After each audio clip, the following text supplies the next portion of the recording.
être à 1 kHz avec une amplitude de 5 volts et un offset de 2,5 volts puisqu'il ne prend pas les valeurs négatives de tension. Et puis je me mets aussi à 50 kHz pour m'affranchir de tout problème au niveau de l'échantillonnage.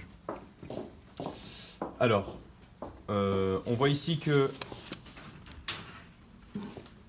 quand je me mets sur un bit, j'ai deux valeurs possibles de tension. J'ai 0 volts et ici une autre tension.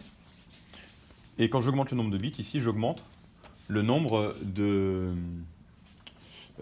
tensions possibles.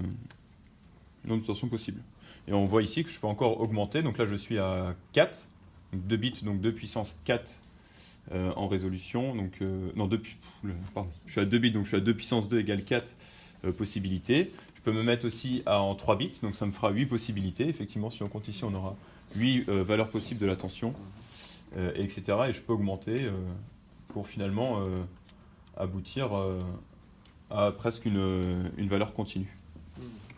Voilà. Non, là, il a tout enlevé, d'accord. Oui, il a tout. On peut mesurer la résolution qui va être égale à la tension pic à pic divisée par 2 puissance n. Donc si je me mets sur 2 bits ici, je vais pouvoir mesurer mon pas grâce ici à mes curseurs.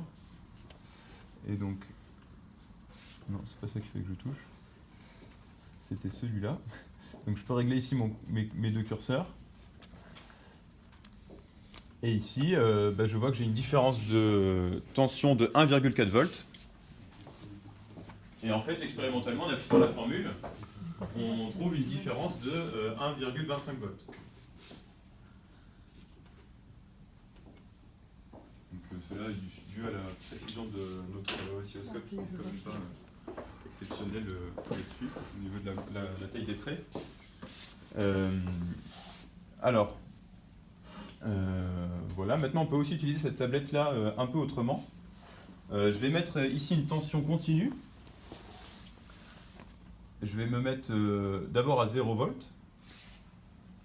Et je vais regarder ici comment est-ce que je peux en fait affecter une valeur de bit à une tension. Donc là on se met à une valeur basse. Et j'ai ici mes deux diodes qui sont éteintes.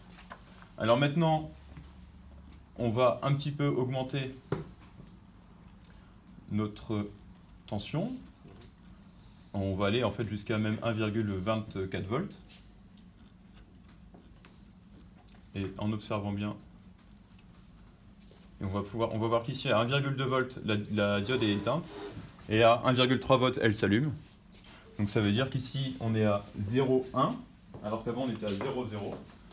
Donc en fait, on voit ici que ça s'allume ici à entre 1,24 et 1,25. Ici, ça va être 0. En augmentant encore la valeur de la tension, on va pouvoir voir normalement à 1,24 de plus, donc 2,5. On verra ici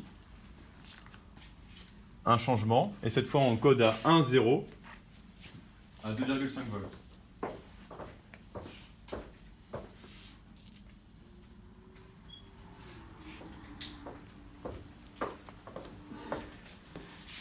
Et ensuite on peut encore augmenter. Et normalement, vous l'avez compris, à 2,5 plus 1,24, on aura encore un changement de valeur. Et ici, on vient de l'avoir. Entre 3,16 et 3,8 volts, on va affecter une nouvelle valeur.